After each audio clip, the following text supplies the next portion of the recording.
नमस्कार प्रिय दर्शकों, हर हर महादेव दर्शकों, आप सभी का एक बार पुनः स्वागत है।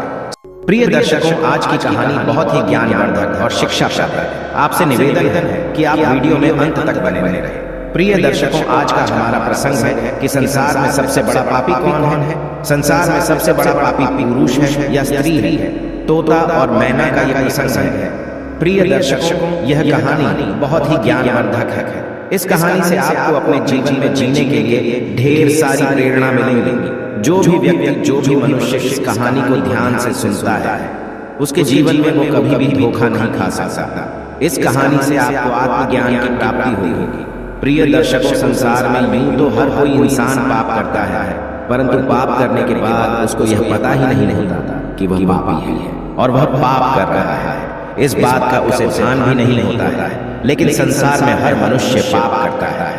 प्रिय दर्शकों, इस संसार में कई लोग ऐसे होते हैं जो रात दिन पाप करते हैं और पाप करने के बाद ये कहते हैं कि हम पापी नहीं हैं। प्रिय दर्शकों, पाप का भागीदारी बनना या नरक का वासी होता है। प्रिय दर्शकों, इसलिए जितना हो सके पाप से बच के रहे। अपने कर्म में कभी पाप को इकट्ठा ना होने दें। अपने नसीब में पाप का लेखा जोखा नहीं होना चाहिए। प्रिय दर्शकों, आज का जो प्रसंग है वो यही है कि संसार में सबसे बड़ा पापी कौन है। यह एक तोता और मैना की बहुत प्यारी कहानी है। यह कहानी बहुत सुंदर और बहुत ही रोचक है। इस कहानी को सभी दर्शक ध्यान से सुने और इस कहानी पर हो सके तो जरूर अमल भी करें। प्रिय दर्शकों, चलिए शुरू करते हैं आज का प्यारा सा प्रसंग। एक नगर में एक राजा रहा करते थे। राजा बहुत ही धर्मात्मा थे, बहुत ही पुण्यमय थे। प्रिय दर्शकों, उनके राज्य में हर इंसान राम राज्य की तरह जीता था। उस राज्य में कभी कोई इंसान पाप नहीं करता था। उस राज्य में कोई भी बंदा, कोई भी मनुष्य मांस मदिरा का सेवन नहीं करता था। मनुष्य बड़े सुख शांति से उस राज्य में जीवन व्यतीत करते थे। उस राज्य की, उस राजा की न्याय प्रक्रिया भी बहुत अच्छी थी। उस राजा को न्याय प्रक्रिया में अभी दूर दूर के राजा मानते थे, उसका सम्मान करते थे। सभी लोग उस राजा की बड़ी तारीफ किया करते थे क्योंकि वो दान पुण्य में सबसे ज्यादा विश्वास रखने वाला राजा था। प्रिय दर्शकों, उस राजा के पास एक तोता और एक मैना रहते थे। दोनों को एक ही पिंजरे में राजा रखा करता था। एक दिन की बात है, तोता और मैना दोनों एक ही पिंजरे में बैठे हुए थे। तोता मैना से कहता है, प्रिय, इस संसार में सबसे ज्यादा पापी स्त्री होती है। मैना कहती है, नहीं, स्त्री नहीं होती है, पुरुष सबसे ज्यादा पापी होता है। प्रिय दर्शकों, इस बात को लेकर के दोनों में वाद होने लगा। मैना कहती है पुरुष सबसे बड़ा पापी होता है और तोता कहता है कि पुरुष नहीं, स्त्री सबसे बड़ी पापी होती है। इसी बात को लेकर के दोनों में विवाद चलने लगा है। प्रिय दर्शकों, जब जोर जोर से झगड़ा होने लगा तो राजा को जब पता चला तो राजा उन दोनों के पास आया और राजा दोनों से कहने लगा, तोता मैना, तुम दोनों क्यों झगड़ रहे हो। प्रिय दर्शकों, तब दोनों अपनी अपनी बात सुनाते हैं। मैना कहती है, देखिए राजा साहब, तोता मान ही नहीं रहा है कि संसार में सबसे बड़ा पापी पुरुष होता है। तोता कहता है कि राजा साहब, मैना नहीं मान रही है कि सबसे बड़ी पापी संसार में स्त्री होती है। दोनों की बात सुनने के बाद राजा कहता है, राजा मैना से कहता है कि मैना, अब आप सुनाइए, आप मुझे ये बताइए कि पुरुष सबसे बड़ा पापी संसार में कैसे है।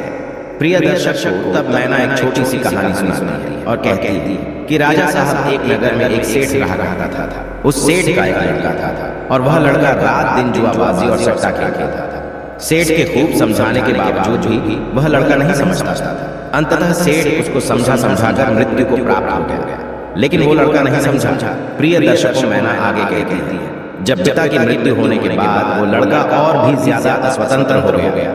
अपने पिता की सारी जमीन, सारी जमा पूंजी को सट्टे में फेंक दिया। सट्टाबाजी में ही पूरी जमा पूंजी को लगा दिया और बर्बाद होकर के जमीन दौलत सब कुछ बेच करके बस सट्टेबाजी में लग गया और गांव छोड़कर निकल गया।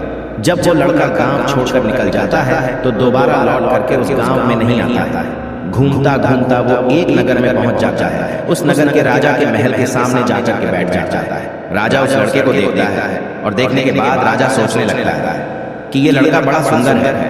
हो सकता है या तो कोई सेठ का लड़का हो या किसी राजा का लड़का हो। राजा इसी बात को सोचकर उस लड़के को अपने पास बुलवाता है। सैनिक उस लड़के को राजा के पास लेकर के जाते हैं। राजा उस लड़के से पूछता है, भाई, तुम कहाँ से आए हो? दिखने में बड़े सुंदर, सीधे साधे लगते हो।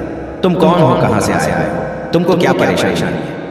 लड़का राजा को जवाब देता है। वो राजा से कहता है, राजा साहब, मैं एक बहुत बड़ा व्यापारी हूँ। रास्ते में कुछ गुंडों ने, कुछ लुटेरों ने मिलकर के मेरा सामान लूट लिया है और मैं यहाँ पहुँच गया हूँ। प्रिय दर्शकों, उस लड़के की इतनी बात सुनकर राजा उस लड़के पर विश्वास कर लेता है। लड़का राजा से कहता है कि राजा साहब, मेरा सारा सामान लुटेरों ने लिया है। मेरे पास कुछ भी नहीं है, खाने को भी मेरे पास कुछ भी नहीं बचा है। सब कुछ लुटेरों ने लूट लिया है। मुझे मेरे गांव जाने के लिए भी पैसे नहीं है। राजा उस लड़के की बात पर विश्वास कर लेता है। लड़का कहता है, यदि राजा साहब आप मेरी थोड़ी सी सहायता कर दें तो मैं अपने गांव तक जा सकता हूं और आपका बहुत ही भला होगा, आपकी बड़ी कृपा होगी। प्रिय दर्शकों, राजा लड़के के झांसे में आ जाता है। राजा सोचने लगता है कि लड़का व्यापारी है और बड़ा सुंदर भी है। उस राजा का कोई लड़का नहीं था, सिर्फ एक लड़की थी। वो राजा सोचने लगा कि मेरी मृत्यु के बाद मेरे राज्य को ये लड़का बड़े आराम से संभाल सकता है, क्योंकि लड़का सुंदर भी है और ज्ञानी भी है, बड़ा व्यापारी भी है। यही बात सोचकर वो सोचने लगता है कि क्यों ना मैं अपनी लड़की की शादी इस लड़के से करवा दूं और यह मेरा घर जमाई बन करके रह सकता है और आने वाले समय में यह मेरे राज्य को भी संभाल सकता है। यही सोचकर राजा उस लड़के से कहता है, बेटा, मैं अपनी पुत्री की शादी तुम्हारे साथ कर दूं तो तुम्हें कोई आपत्ति तो नहीं है।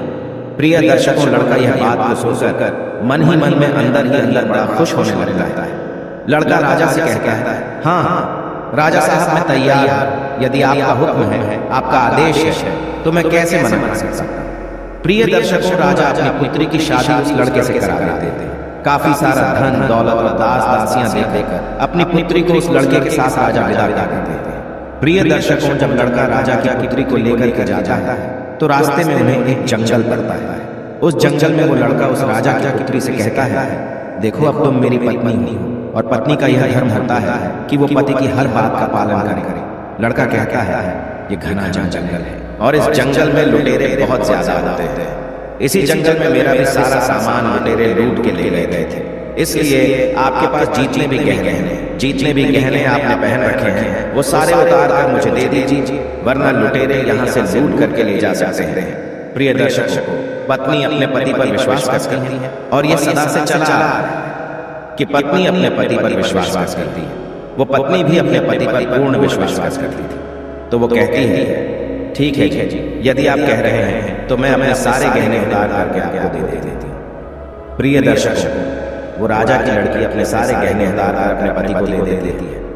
वह लड़का पत्नी के सारे गहने लेकर अपनी कमर में बांध लेता है। प्रिय दर्शकों, और राजा ने जितना भी धन दौलत दिया था उन सबको वो एक जगह इकट्ठा कर लेता है और रास्ते में आगे जाकर के वह विश्राम करने के लिए रुकते हैं।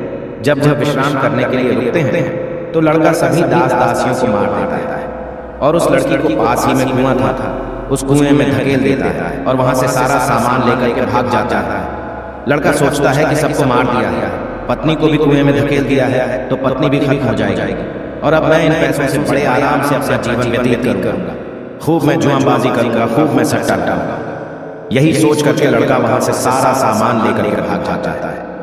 प्रिय दर्शकों, लेकिन उस लड़के की पत्नी कुएं में खत्म नहीं हुई। उसने एक डाल को पकड़ लिया और जोर जोर से चिल्लाती रही कि मुझे कोई कुएं से बाहर निकालो। प्रिय दर्शकों, रास्ते में कुछ लोग जा रहे थे। उन लोगों ने उस लड़की की आवाज सुनी और उस लड़की को कुएं से बाहर निकाल लिया। लड़की वापस अपने राज्य में पिता के घर पहुंच जाती है। उस लड़की का पिता उस लड़की से पूछता है और कहता है, पुत्री क्या हो गया, तुम वापस कैसे चली गई? वह लड़की कहती है, पिताश्री, रास्ते में हमें कुछ गुंडे मिल गए थे और गुंडों ने हमारे साथ यह दुर्व्यवहार किया, सभी दास दासियों को खत्म कर दिया और मुझे कुएं में धकेल दिया और मेरे पति का कोई पता नहीं है। प्रिय दर्शकों, वह लड़की पतिव्रता थी, इसलिए उसने उस घटना के बारे में अपने पिता को नहीं बताया। कुछ समय के लिए वह लड़की अपने पिता के घर रहने लगी। कुछ समय निकलने के बाद वो लड़का फिर से उस राजा के दरबार आता है, अपने ससुर के राज्य में जाता है। प्रिय दर्शकों, वह जितना भी धन लूट करके ले गया था उसने सब कुछ जुआबाजी सट्टाबाजी में मिला दिया था। जब एक भी पैसा उसके पास नहीं बचा तो वो लड़का फिर से अपने ससुर के पास आता है। वो सोचने लगता है कि अपने ससुर से जाकर यह कहूंगा कि ससुर जी, आप नाना बनने वाले हैं। इस बात को सुनकर ससुर जी मुझे फिर से बहुत सारा धन देंगे और इस धन से मैं फिर से अय्याशी करूंगा। यही सोचकर वह लड़का फिर से उस राजा के द्वार पर आता है, लेकिन उस लड़के को द्वार पर ही उसकी पत्नी मिल जाती है। वह लड़की अपने पति को देखकर पहले तो थोड़ा गुस्सा होती है और बाद में अपने पति को बुलाकर कहती है, देखो जी, मैंने अपने पिता को ऐसी कोई बात नहीं बताई है। मैंने अपने पिता से यह कहा है कि हमें रास्ते में कुछ लुटेरों ने लूट लिया है और दास दासियों को मार दिया है और मुझे कुएं में धकेल दिया है और मेरे पति का कुछ पता नहीं है। यही बात आपको भी मेरे पिता से कहनी है। प्रिय दर्शकों, लड़का अपनी पत्नी की इस बात को सुनकर बड़ा खुश होता है, सोचने लगता है कि मेरी पत्नी तो वास्तविकता में पतिव्रता है। प्रिय दर्शकों, लेकिन कुत्ते की पूंछ को कितने वर्ष भी आप सीधा करके रखो, लेकिन वह टेढ़ी टेढ़ी निकलती है। कुत्ते की पूंछ कभी भी सीधी नहीं हो सकती। इसी तरीके से ये लड़का भी कभी सीधा नहीं हो सकता। ये लड़का फिर से राजा के पास जाता है और पत्नी ने जो बात कही है वही बात राजा से कहता है। प्रिय दर्शकों, लड़के की बात पर राजा विश्वास कर लेता है। प्रिय दर्शकों, लड़का अपनी पत्नी से फिर से कहता है कि देखिए, मैं आपको लेने के लिए आया, मुझे अपनी गलती का एहसास है। पता नहीं ऐसा क्या हुआ था मेरे साथ जो मैंने आपके साथ ऐसा व्यवहार किया, लेकिन मुझे अब मेरी गलती का एहसास हो गया है। मैं आपको लेने के लिए आया हूँ।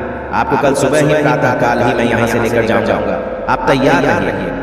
अब आप जाकर सो जाइए। प्रिय दर्शकों, सारे घर वाले सो जाते हैं, राजा सो जाता है, उसकी पत्नी सो जाती है। वह लड़का आंधी रात को उठता है और राजा की तलवार से राजा की गर्दन काट देता है, अपनी पत्नी की गर्दन काट देता है। सभी को मारने के बाद वहां से काफी सारा धन लूट करके लेकर चले जाता है। प्रिय दर्शकों, इतनी बात मैना राजा को कहते हैं।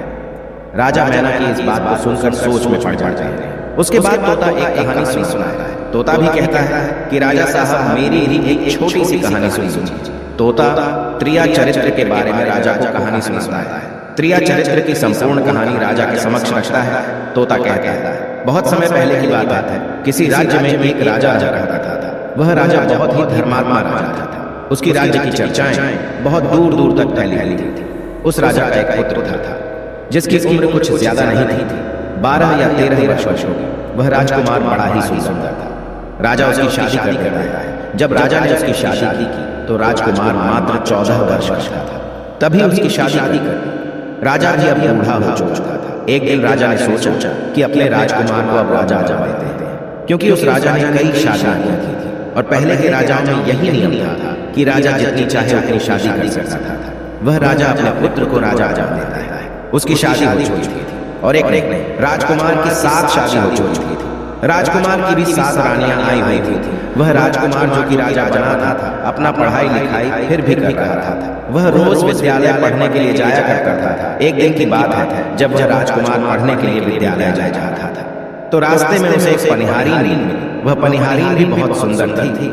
उस पनिहारी ने राजकुमार से पूछा कि हे राजा, आप रोज कहाँ जाते हैं? वह राजकुमार कहता है कि मैं रोज पढ़ने के लिए, विद्या ग्रहण करने के लिए अपने गुरु के पास जाता हूँ। पनिहारी कहती है, ये तो अच्छी बात है, लेकिन ये बताइए, आपने त्रिया चरित्र पढ़ा है? राजकुमार कहता है कि नहीं। पनिहारी कहती है कि आप त्रिया चरित्र अवश्य पढ़ो। राजकुमार कहता है कि ये त्रिया चरित्र क्या होता है? पनिहारी ने कहा कि आप ये बात अपने गुरु से जाकर पूछना और त्रिया चरित्र अवश्य पढ़ना। राजकुमार कहता है कि मैं आज ही जाऊंगा और अपने गुरु से जाकर पूछूंगा कि आपने मुझे त्रिया चरित्र क्यों नहीं पढ़ाया। इतना बात कहने के बाद वह राजकुमार वहां से चल जाता है। वह पनिहारी की बात सुनकर राजकुमार गुस्से में था। उसकी आंखें लाल थी। वह अपने गुरु को जाकर प्रणाम करता है। गुरुजी ने पूछा कि बेटा क्या हुआ, आज तुम क्रोध में क्यों दिखाई दे रहे हो और तुम्हारी आंखें लाल क्यों हैं? क्या बात है, मुझे बताओ। राजकुमार ने क्रोध में जवाब दिया कि गुरुदेव, आपने मुझे त्रिया चरित्र क्यों नहीं पढ़ाई? ये बात आपने क्यों छुपाई? त्रिया चरित्र के बारे में मुझे बताया क्यों नहीं? गुरु कहते हैं कि बेटा, तुम त्रिया चरित्र नहीं पढ़ पाओगे, क्योंकि त्रिया चरित्र पढ़ना खतरे से खाली नहीं होता है, और जब तुम त्रिया चरित्र पढ़ोगे तो उसमें तुम्हारी जान भी जा सकती है। राजकुमार कहता है कि गुरुदेव, इसकी चिंता आप न करें, अपनी रक्षा हम स्वयं कर लेंगे, आप केवल मुझे त्रिया चरित्र पढ़ाइए। गुरु कहते हैं कि ठीक है। गुरु उसे त्रिया चरित्र पढ़ाने लगते हैं। त्रिया चरित्र पढ़ते पढ़ते राजकुमार के 1 साल हो गए और जब 1 वर्ष हो गया तो गुरु ने कहा कि बेटा, अब तुम्हारी पढ़ाई पूरी हो चुकी है, अब तुम घर जा सकते हो और आराम से अपने राज्य को चला सकते हो। अब तुम्हें यहाँ आने की कोई आवश्यकता नहीं। राजकुमार कहता है, ठीक है गुरुदेव। राजकुमार जैसे ही जाने को होता है, गुरुदेव उसे रोक लेते हैं और कहते हैं, बेटा, मैं तुम्हें एक ऐसा गुटका देता हूँ। ये गुटका जब तुम अपने कानों में लगाओगे तो कोई भी तुम्हें पहचान नहीं पाएगा और तुम उसे पहचान लोगे। राजकुमार वह गुटका अपने हाथों में ले लेता है और गुरु ने कहा, इस गुटका को ले जाओ और रात के 12 बजे आज ही के रात में अपने महल से निकल करके जंगल की तरफ जाना और पूर्व दिशा की ओर जाना। और जब तुम पूर्व दिशा की ओर जाओ तो यह गुटका अपने कान में लगा लेना और वहीं पर खड़ा हो जाना। वह राजकुमार कहता है कि ठीक है गुरुदेव, मैं ऐसा ही करूंगा। वह गुटका लेकर राजकुमार अपने महल आ जाता है। जब रात के 12 बज जाते हैं तो उस राजकुमार की 7 पत्नियां सो जाती हैं। आधी रात के समय में वह राजकुमार अपने हाथों में गुटका लेकर महल से जंगल की तरफ चल जाता है। वह राजा जंगल में पूर्व दिशा की ओर जाता है और वहां जाकर अपने कानों में गुटका लगा लेता है और वहीं पर खड़ा हो जाता है। तो उसने क्या देखा? उसने देखा कि वहीं पनिहारी जो मुझे रास्ते में मिली थी, जिसने मुझे कहा था कि त्रिया चरित्र की पढ़ाई पढ़ो, कि वहीं पनिहारी एक थाली में खाना लेकर आधी रात को जा रही है। वहां थोड़ी ही दूरी पर एक संत अपनी कुटिया में रहते थे। वह पनिहारी संत के पास खाना लेकर जा रही थी। राजा ने देखा कि ये तो वही पनिहारी है जिसने मुझसे कहा था कि त्रिया चरित्र की पढ़ाई पढ़ो, लेकिन पनिहारी उस राजा को नहीं पहचान पाई क्योंकि राजा के कानों में गुटका लगा हुआ था। गुटका लगने की वजह से राजा किसी को भी पहचान सकता था। राजा ने अपने मन में सोचा कि चलो उसके पीछे चलते हैं कि ये आधी रात को भोजन लेकर संत की कुटिया की तरफ क्यों जा रही है, इसका क्या कारण है। वह राजा भी उसके पीछे पीछे छुपता हुआ चल दिया। अब वह पनिहारी उस कुटिया में उस साधु के वहां पहुंचती है। उस बाबा के पास एक जादू की पोटली थी। वह बाबा जादूगर था। राजा पीछे पीछे गया और वह छुप कर के देख रहा था कि वह पनिहारी और वो बाबा क्या करेंगे। साधु ने उस पनिहारी से कहा कि अरे पनिहारी, पहले तो मुझे ये बता कि आज आ जाने में इतनी देर कैसे लग गई। हाथ जोड़कर वह पनिहारी कहने लगी कि महात्मा जी, मेरा गहना हो चुका है और हमारे पति हमें ले जाने के लिए आए हैं। हमें लेकर कल चले जाएंगे, इसीलिए हमें सुलाने में थोड़ी देर लग गई और यहाँ आने में भी देर हो गई। जब यह बात साधु ने सुना कि इसका विवाह हो चुका है और इसका पति इसे लेने आया है, तो वह साधु कहता है कि हे पनिहारी, इसका मतलब है कि तुम अपने पति के साथ जाना चाहती हो, तो हमारे पास क्यों आई? चली जा यहाँ से। पनिहारी कहती है कि मैं आपके बिना नहीं रह सकती, मैं आपके बिना नहीं जी सकती। तो साधु कहता है कि हे पनिहारी, इसके लिए तुम्हें एक काम करना होगा। साधु एक बड़ा सा चाकू निकालता है और पनिहारी से कहता है कि हे पनिहारी, जाओ अपने पति के गर्दन काट कर यहाँ लेकर आओ। जाओ अपने उस पति को मार दो जो हमारे और तुम्हारे बीच में दरार बन रहा है। तब मैं तुम्हें रहूंगा, तुमसे विवाह करूंगा, तुम्हें अपनी पत्नी बनाऊंगा। बिना कुछ सोचे समझे वो पनिहारी चाकू लेती है और दौड़ते हुए अपने घर जाती है और उसका पति सो रहा था। वह जाकर अपने पति की गर्दन काट देती है और उसकी गर्दन को लेकर साधु के पास आती है। और जो राजकुमार थे उसके पीछे पीछे उसका सारा कारनामा देख रहे थे। जब साधु ने देखा कि अपने पति को मार करके उसकी गर्दन यहाँ लेकर आया है, साधु को बहुत गुस्सा आया। साधु ने उसे लात मारी और कहा, भाग जा यहाँ से। जब तू अपने पति की नहीं हो सकी, जिसके साथ तूने फेरे लिए हैं, तू मेरी क्या होगी? जल्दी भाग जा यहाँ से। अगर तू मेरे पास दोबारा आई तो मैं तुझे जीवित नहीं छोड़ूंगा। साधु की यह बात सुनकर उस पनिहारी को ऐसा लगा जैसे उसके पैरों तले जमीन खिसक गई। फिर भी अपने पति की कटी हुई गर्दन लेकर के आई और उसकी गर्दन जोड़ देती है और वहीं बैठ जाती है। और इधर जैसे ही सवेरा हुआ, अपने पति के पास बैठकर रोने लगती है और चिल्लाने लगती है।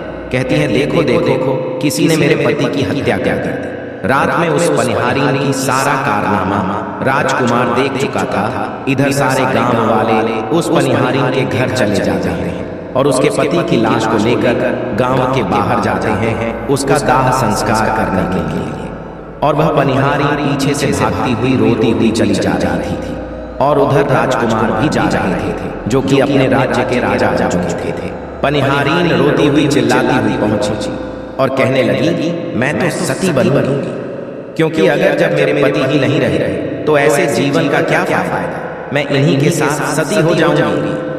राजा को उसकी बातें सुनकर हंसी आ जाती है और राजा कहता है, त्रिया चरित्र जाने न कोई, और खसम मार के सती हुई राजकुमार की यह बात और कोई तो नहीं समझ पाया, लेकिन वह पनिहारीन समझ जाती है।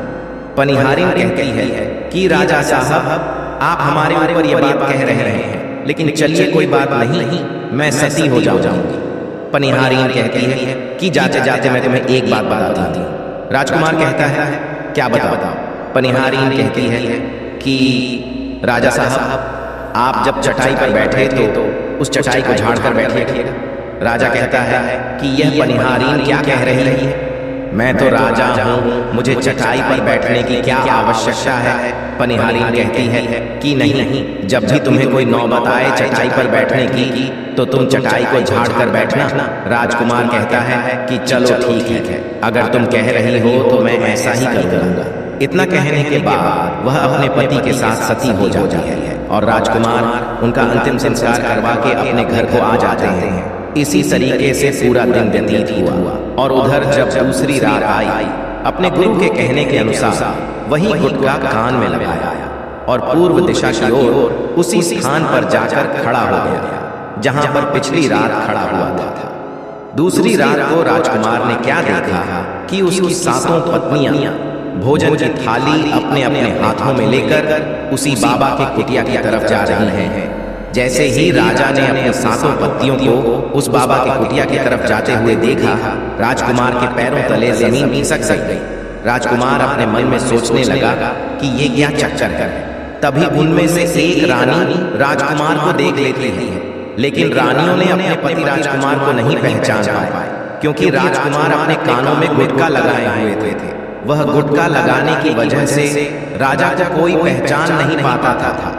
उनमें से एक रानी कहती है कि हे लड़के, इतनी रात को यहाँ क्यों खड़ा है? चल हमारी ये थाली लेकर के उस कुटिया तक पहुंचा दे। बिना कुछ सोचे समझे राजकुमार ने वह थाली अपने हाथों में ले ली और अपने रानियों के साथ कुटिया तक जाने लगा। जब सातों रानियां राजकुमार के साथ उस बाबा की कुटिया में पहुंचती है, राजकुमार कुछ भी नहीं बोल रहा था, क्योंकि राजकुमार देखना चाहता था कि हमारे में और हमारे महल में ऐसी क्या कमी है जो हमारी सातों रानियां इस बाबा के पास आती हैं, और इस साधु के पास ऐसा क्या है जो हमारी सातों रानियां भी यहाँ आ रही हैं। वह राजकुमार छुप करके सब जाना चाहता था। इधर जब वो सातों रानियां राजकुमार को लेकर साधु के पास पहुंची तो महात्मा राजकुमार को देखकर कहता है कि ये कौन है? तो सातों रानियां कहती हैं कि महात्मा जी, यह बालक हमें रास्ते में मिला, इसने हमारी सहायता की तो हम इसे अपने साथ लेकर आए। रानी कहती हैं, एक काम करते हैं, इसे आज रात यही रहने देते हैं, कल सुबह होते ही यह चला जाएगा। वह साधु उनकी बातों को मान लेता है। वह साधु अपने एक शिष्य को बुलाता है और उससे कहता है कि जाओ, आज के लिए इस बालक की रुकने की व्यवस्था कर दो। वहां शिष्य राजकुमार को लेकर एक कमरे में जाता है। उस कमरे में एक चटाई बिछी हुई थी। शिष्य कहता है कि देख भाई, आज तुझे इस चटाई पर सोना पड़ेगा। वह शिष्य राजकुमार को इतना कहकर वहां से चला जाता है। राजकुमार उस कमरे में अकेले पड़ जाता है। राजकुमार अपने मन में सोचता है कि आज तो नौबत आ ही गई चटाई पर सोने की। फिर राजा कहता है, चलिए कोई बात नहीं, आज की रात हम चटाई पर ही गुजार लेंगे। राजकुमार जैसे ही चटाई पर बैठने ही वाला था कि उसे पनिहारीन की बात याद आ गई। वह सोचने लगा कि पनिहारीन ने मुझसे कहा था कि जब भी तुम्हें चटाई पर बैठने की नौबत आए तुम चटाई को अवश्य झाड़ लेना। चलो आज पहले झाड़ ही लेते हैं, हो सकता है इसका कोई राज हो। जैसे ही राजा ने चटाई उठाई तो उसने क्या देखा? उसने देखा कि एक बहुत बड़ा भयानक कुआं है। राजा ने जब उस कुएं को देखा तो राजा के होश उड़ गए। राजा उस कुएं के अंदर झांक के देखा है। राजा को अंदर बहुत सारे कैदी दिखाई देते हैं जिन्हें उस साधु ने अंदर कैद करके रखा था। उन कैदियों में से एक आदमी ने राजकुमार को पहचाना। वह आदमी राजकुमार से कहता है कि राजकुमार, आप यहाँ कैसे आ गए? राजकुमार कहता है कि धीरे बोलो, नहीं तो सब पोल पट्टी खुल जाएगी। तब सभी कैदियों ने कहा कि राजा साहब आप यहाँ से भाग जाइए, हम तो यहाँ से निकल नहीं पाए, लेकिन आप यहाँ से भाग जाइए, नहीं तो आपका भी यही हाल हो जाएगा जो कि हमारा हुआ है। आप भी यहाँ फंस जाएंगे, आपको भी पकड़कर ये साधु इसी में डाल देगा। आप जितना जल्दी हो सके यहाँ से भाग जाइए। राजा जब उस कमरे के अंदर गया था तो अपने कान में से गुटका निकाल लिया था, और जब राजा वहां से भागा तो अपने कान में गुटका लगाना भूल ही गया। राजा को भागते हुए उन रानियों ने और साधु ने देख लिया था। रानियों ने जब राजा को भागते हुए देखा तो रानियां कहती हैं, ये तो हमारे पति हैं। रानियां उस महात्मा से कहती हैं कि महात्मा जी, अब तो हमारी सारी पोल पट्टी खुल जाएगी, ये तो हमारे पति हैं और वह भागे जा रहे हैं, उन्होंने हमें यहाँ देख लिया है, अब हमारा क्या होगा। वह साधु कहता है कि तुम यहाँ क्या देख रही हो, जल्दी जाओ और अपने पति को पकड़ कर लाओ। वह सातों रानियां राजकुमार को पकड़ने के लिए दौड़ी दौड़ी जाती है, लेकिन वह राजकुमार, वह राजा जो था, इतना तेज भागा कि वो अपने महल जा पहुंचा। रानियां घबरा गईं, रानियों के तो होश उड़ गए। रानियां फिर वापस उसी बाबा के पास आती हैं और बाबा से कहती हैं कि महाराज अब तो हमारे पति हमें जीवित नहीं छोड़ेंगे, हम जैसे ही घर जाएंगे वो हमारी जान ले लेंगे। हे महात्मा आप हमें बचा लीजिए, इसका कोई उपाय कीजिए। तब जाके वह साधु उन रानियों को एक जादुई कील देता है और कहता है कि जब तुम महल जाओ तो अपने पति को बहला फुसला कर उसके माथे में ये कील ठोक देना। ये जादुई कील तुम्हारे पति को भेड़ बना देगा और तुम सातों मिलकर उसे मार देना। बस कहानी खत्म हो जाएगी और तुम सातों रानियां बच जाओगे। सातों रानियां तैयार हो जाती हैं। वो सातों रानियां साधु की बात मान लेती हैं और जादुई कील लेकर महल आती है। वह सातों रानियां आपस में विचार करती हैं कि राजा सबसे ज्यादा प्रेम सबसे छोटी वाली रानी को करते हैं, तो वह रानियां मिलकर जादू वाला कील छोटे रानी को दे देती है और कहती हैं ये लो तुम्हारा काम है, तुम किसी भी तरह राजकुमार के सर में ये कील ठोक देना। वह छोटी वाली रानी कहती है कि ठीक है। वह कील छोटी वाली रानी ले लेती है। जब राजा ने उन सातों रानियों को आते हुए देखा तो क्रोध में कहा कि पहले तुम यही रुको, पहले मुझे ये बताओ कि हमारे राज्य में और हम में ऐसी क्या कमी है कि तुम आधी रात को उस साधु के पास जाते हो, इसका क्या कारण है, पहले तुम मुझे बताओ। तो सातों रानियां हाथ जोड़कर कहती हैं कि महाराज हमें माफ कर दीजिए, हमें लगता है कि उस साधु बाबा ने हम पर कोई जादू टोना कर दिया, इसीलिए हमसे ऐसी गलती हो गई, आइंदा ऐसी गलती हमसे कभी नहीं होगी। छोटी रानी की ऐसे बातें सुनकर राजा उनकी बातों को मान लेता है, क्योंकि वह राजा छोटी रानी से बहुत प्रेम करता था। वह राजा भी सोचने लगता है कि शायद उस बाबा ने ही इन पर कोई जादू टोना किया होगा।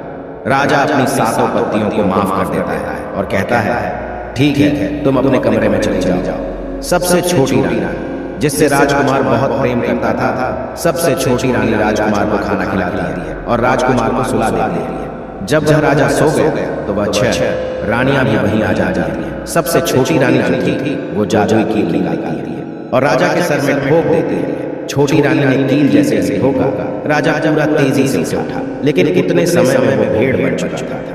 अब उस राजा में इतनी शक्तियां नहीं थी कि उन रानियों से मुकाबला कर सके। वह सातों रानियां उस राजा को पकड़ने लगी। राजा फिर भी हिम्मत नहीं हारा, अपनी महल की खिड़की से कूदकर राजा भागते भागते अपने गुरु के पास पहुंच गया और कहने लगा कि हे गुरु जी मुझे माफ कीजिए, मेरी जान बचाइए, नहीं तो मैं मारा जाऊंगा। गुरु कहते हैं कि हे बेटा, मैंने तुमसे कहा था कि तुम त्रियाचरित्र मत सीखो, इसमें जान भी जा सकती है। अब सीखो त्रियाचरित्र, देखा इसका नतीजा। राजकुमार कहता है गुरुदेव मुझे माफ कर दो और जल्दी मेरी जान बचाओ, नहीं तो मैं मारा जाऊंगा। मेरी ही पत्नी ने मेरे सर में जादुई कील ठोक दी है, जिसकी वजह से मैं भेड़ बन चुका हूँ।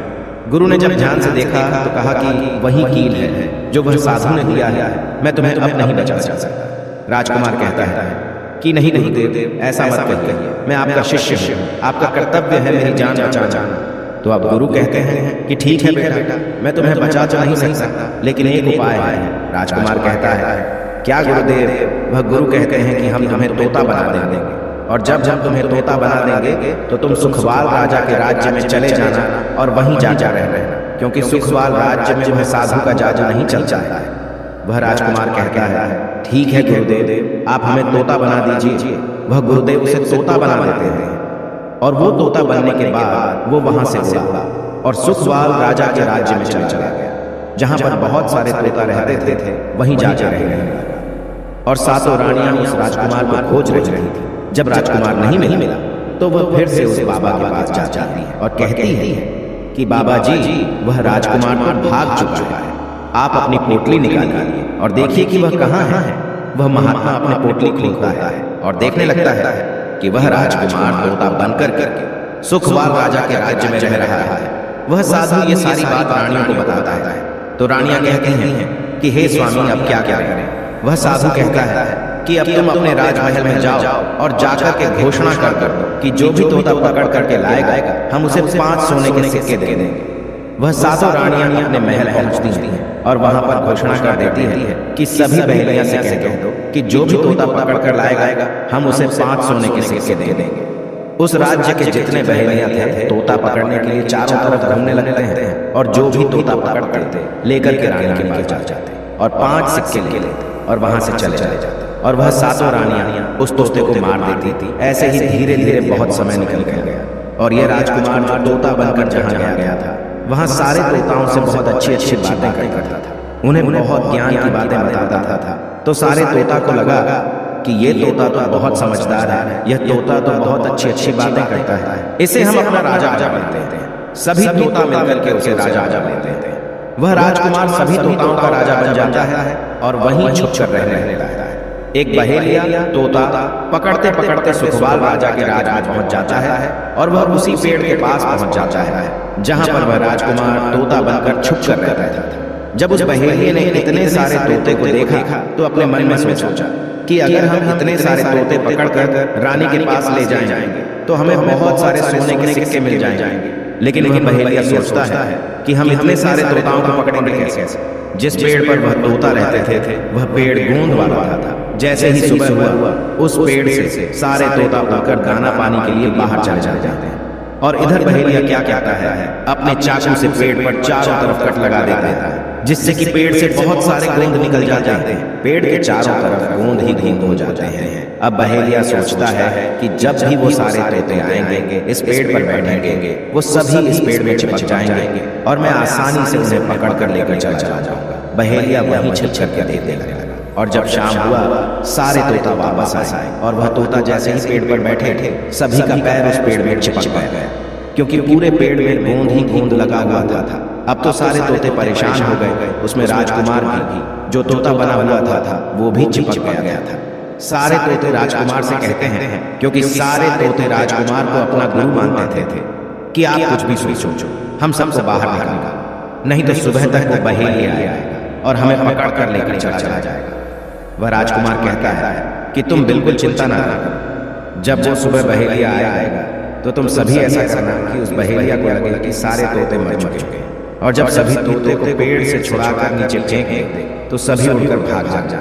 सभी तोता कहते हैं ठीक है गुरुदेव। सुबह जैसे ही बहेलिया पेड़ के पास पहुंचा सभी तोता ऐसे लटके हुए थे जैसे कि वो सभी मरे हुए हैं। जब बहेलिया तोतों को देखा तो सोचा कि अरे क्या हो गया, ये तो सभी मर गए, अब हमें सोने के सिक्के कैसे मिलेंगे। फिर बहेलिया ने सोचा कि चलो अब इन्हें छुड़ा ही देते हैं, इतना तो उपकार इन पर कर ही सकते हैं। बहेलिया पेड़ पर चढ़ा और उनको छुड़ा कर नीचे फेंकने लगा। बहेलिया ने सभी तोते को छुड़ाकर नीचे फेंक दिया, लेकिन जो राजकुमार था जो तोता बना हुआ था वह वहीं पर रह गया और नीचे जितने भी तोते थे वह सभी उड़कर भाग गए। बहेलिया ने सोचा अरे ये क्या, इस पर तो सिर्फ एक ही तोता है जो कि मरा लटका हुआ है और जितने तोते को मैंने छुड़ाकर नीचे फेंका वह सभी उड़कर भाग गए। बहेलिया ने सोचा इसका मतलब ये सारे तोताओं ने मिलकर मेरे साथ धोखा किया है। अब वह राजकुमार जो था जो तोता बना हुआ था वही सिर्फ पेड़ पर लटका हुआ था। वह बहेलिया कहता है कि ये सब तुम्हारी चाल है, चलो अब मैं तुम्हें लेकर जाऊंगा और रानी के हाथ बेच दूंगा और मुझे 5 सोने के सिक्के मिल जाएंगे। और इधर वह बहेलिया उस तोता को बेचने के लिए रानी के पास जाने लगता है। रास्ते में वह तोता कहता है जो कि राजकुमार था, वह बहेलिया से कहता है कि तुम मुझे कहाँ ले जा रहे हो। तो वो बहेलिया कहता है, मैं तुम्हें बेचने के लिए रानी के पास ले जा रहा हूँ। अगर मैं तुम्हें वहां बेचूंगा तो मुझे 5 सोने के सिक्के मिलेंगे। वह राजकुमार कहता है कि मैं अगर तुम्हें 50,000 सोने के सिक्के दिलाऊं तो क्या तुम मुझे नहीं बेचोगे? बहेलिया कहता है, तुम्हें बेचना तो है ही, लेकिन तू मुझे 50,000 सोने के सिक्के कैसे दिलाएगा? वह तोता कहता है कि राजा सुखवाल के यहाँ एक बहुत बड़ा मेला लगता है, तुम मुझे वहीं भेजो, मोल में स्वयं बताऊंगा। वह बहेलिया उस तोते की बात मान लेता है और रानी के पास बेचने की जगह वो सुखवाल राजा के राज्य में उसके मेले में तोता को बेचने चला जाता है। और सुखवाल राजा के राज्य में यह नियम था कि अगर किसी व्यक्ति का सामान शाम तक ना बिके तो वह राजा स्वयं आकर उसे खरीद लेता था। वह बहेलिया उस तोते को लेकर बाजार में पहुंचा हुआ था। जब भी कोई व्यक्ति उस तोते को खरीदने आता था तो वह पूछता कि ये कितने का है। तो बहेलिया कहता है कि तोता अपना दाम स्वयं बताएगा। तो वो तोता अपना दाम इतना बता देता कि कोई भी व्यक्ति उसे खरीद ही नहीं पाता। ऐसे ही करते करते शाम हो गया। अब शाम हो गया था, सभी अपने अपने दुकान लेकर चले गए। सभी का दुकान उजड़ गया था, बस एक बहेलिया और एक तोता ही रह गए थे। इधर राजा ने अपने सिपाहियों को आदेश दिया कि जाओ देख कर आओ, किसी का सामान तो नहीं रह गया है। जब राजा के सिपाही आए तो उन्होंने देखा कि एक बहेलिया तोता को लेकर बैठा हुआ है। सिपाही बहेलियों से कहते हैं कि हे बहेलिया, तुम्हारा ये तोता क्यों नहीं बिका? तुम इसे कितने में बेच रहे हो? तो वह तोता कहता है कि जो इन्हें 50,000 सोने के सिक्के देगा वही मुझे खरीद पाएगा। उस तोते की बात सुनकर वह सिपाही आश्चर्य में पड़ जाते हैं। वह सोचते हैं कि अरे ये तोता तो अपना मूल्य स्वयं बताता है। वह सिपाही राजा के पास जाते हैं और राजा को सारी बात बताते हैं और कहते हैं कि एक बहेलिया एक तोता लेकर बैठा हुआ है, लेकिन वही तोता अपना मूल्य स्वयं बताता है। वह इतना महंगा बताता है, शायद इसीलिए उसे कोई खरीद नहीं सका। राजा सिपाहियों से पूछता है कि वह तोता अपना मूल्य कितना बता रहा है। तो सिपाही कहते हैं कि अपना मूल्य 50,000 सोने के सिक्के बता रहा है। राजा कहता है कि चलिए हम स्वयं चलकर वह तोता खरीदेंगे। अगर हम उसका तोता नहीं खरीदेंगे तो हमारी बदनामी होगी कि राजा के बाजार में वह तोता नहीं बिका। और वह नाराज होकर चल गया। वह राजा अपने मंत्रियों के साथ अपने रथ पे सवार होकर बाजार में पहुंचता है। राजा बहेलिया से कहता है कि बहेलिया, इसका क्या मूल्य है? बहेलिया हाथ जोड़कर कहता है कि राजा साहब, अपना मोल तोता स्वयं बताएगा। वह राजा फिर तोते से पूछा तो तोता कहता है कि राजा साहब, जो इन्हें 50,000 सोने के सिक्के देगा वही मुझे खरीद पाएगा। राजा अपने सिपाहियों से 50,000 सोने के सिक्के मंगवाता है और बहेलियों को पकड़ा देता है और तोता को लेकर अपने महल चला जाता है। वह तोता बहुत ही बुद्धिमान था क्योंकि वह राजा था। वह तोता राजा को बहुत अच्छी अच्छी बातें बताने लगा। जब राजा पे कोई खतरा आने वाला होता तभी वो तोता बता देता कि राजा साहब, आप पे ये खतरा आने वाला है। राजा भी उस तोते से बहुत अधिक प्रेम करने लगते हैं। जब यह बात रानियों को पता चली कि राजा एक ऐसा तोता लेकर आए हैं जो कि तोता बोलता है और बहुत अच्छी अच्छी बातें बताता है, तो रानियां राजा से कहती थी कि उस तोता को मेरे पास भिजवा दीजिए। हम भी उस तोता को देखना चाहते हैं, हम भी उस तोता से बातें करना चाहते हैं। राजा अपने मंत्रियों से कह के वह तोता रानियों के पास भिजवा देता है। वह रानी उस तोते से बातें करके बहुत खुश हो जाती है। वह रानी भी तोते से बहुत प्रेम करने लगती है और कहती है कि वाह रे तोता, इसीलिए तुझे राजा साहब ने 50,000 सोने के सिक्के देकर खरीदा है। वह रानी की एक पुत्री थी जो कि बड़ी ही सुंदर थी। रानी अपनी पुत्री से कहती थी कि हे पुत्री, आज से तुम ही इस तोते का ध्यान रखोगी और कल तुम इसे अच्छे से धोकर नहला देना। वह राजकुमारी भी उस तोते से बहुत प्रेम करती है। जैसे ही सुबह हुआ, राजकुमारी उस तोते को लेकर नहलाने जाती है। जब राजकुमारी उसे नहला रही थी तो उसने देखा कि इसके सर में एक कील धंसा हुआ है। राजकुमारी उस कील को निकाल देती है। राजकुमारी जैसे ही कील को निकालती है, वह तोता पहले वाला एक सुंदर सा राजकुमार बन जाता है। राजकुमारी उसे देखकर घबरा जाती है। राजकुमार कहता है कि तुम घबराओ नहीं, यह कील वापस से मेरे सर में ठोक दो, मैं फिर से तोता बन जाऊंगा और इसके बारे में मैं तुम्हें रात्रि में बताऊंगा। तुरंत ही वह राजकुमारी वह कील राजकुमार के सर में ठोक देती है। तुरंत ही वह राजकुमार तोता बन जाता है। रात को वह राजकुमारी उस तोते को लेकर अपने कमरे में जाती है और उसके सर से कील निकाल देती है। वह तोता फिर से राजकुमार बन जाता है। वह राजकुमार अपनी सारी दास्तान उस राजकुमारी को बताता है और कहता है, माफ करना, ये दास्तान तुम किसी को बताना नहीं, नहीं तो मेरी जान चली जाएगी। राजकुमारी इसके बारे में अपने माता और पिता को नहीं बताती है। दिन भर समय बीतता तो रात को राजकुमारी उस तोते को अपने कमरे में ले जाती और उसके माथे से कील निकाल देती। वह राजकुमार बन जाता और रात में वो दोनों साथ में ही रहते थे और ऐसे ही धीरे धीरे समय निकलता गया। राजकुमारी को उस राजकुमार से प्रेम हो जाता है। इधर क्या हुआ, जो राजकुमार की पत्नियां थीं वो बहुत सारे तोते खुजवा खुजवा कर मरवा देती हैं, लेकिन जो राजकुमार तोता बना हुआ था वो उन्हें नहीं मिलता है। फिर वह सातों रानियां उसी साधु के पास जा जाती हैं और कहती हैं कि हे महात्मा, हमारे पति तो अभी तक हमें नहीं मिले, हम अब क्या क्या करें, उन्हें कैसे मारें। वह साधु फिर से अपनी पोटली खोली और देखता है कि वह राजकुमार अभी तक तोता बन के उसी राजा के घर में रह रहा है। वह साधु उन सातों रानियों से कहता है कि तुम एक काम करो कि तुम नृत्य कला सीखो। हम सभी मिलकर उस राजा के घर नृत्य कला करने जाएंगे और जब राजा हम पे प्रसन्न हो जाएगा और हमें कुछ मांगने को कहेगा तो हम उस तोते को ही मांग लेंगे और फिर आसानी से उसे मार देंगे। धीरे धीरे समय बीता, साधु तबला बजा जाता और सातों रानियां नृत्य कला सीखती थी। वह पूरी तरह से नृत्य कला सीख चुकी थी। अब साधु को लगा कि हम सफलता प्राप्त कर सकते हैं और उस तोते को उस राजा से मांग सकते हैं।